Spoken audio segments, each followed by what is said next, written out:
लेकिन भीष्म पितामह एक तरफ खड़े थे, क्योंकि द्रोणाचार्य का जो दुर्योधन के साथ संबंध था वो गुरु शिष्य का संबंध था। गुरु के लिए सभी शिष्य बराबर होते हैं, लेकिन इधर पितामह का जो कौटुंबिक स्नेह था, इसलिए पितामह दुर्योधन को खुश करने के लिए अपना उच्च स्वर में शंख बजाते हैं। यहां पर भीष्म पितामह को कुरु वृद्ध कहा गया है।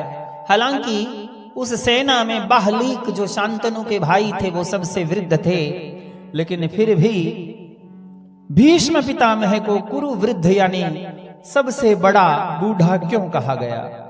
क्योंकि ज्ञान में सबसे बूढ़े जो थे वो भीष्म पितामह थे, इसीलिए कुरु वृद्ध शब्द का प्रयोग किया गया।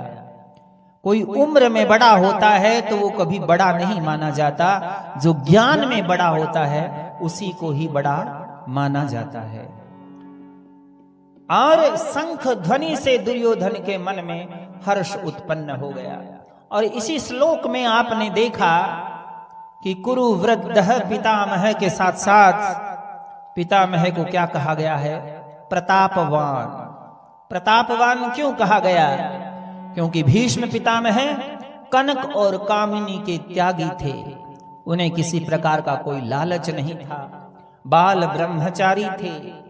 दूसरी बात, अस्त्र शस्त्र विद्या में संपूर्ण ज्ञाता थे, परशुराम के शिष्य थे।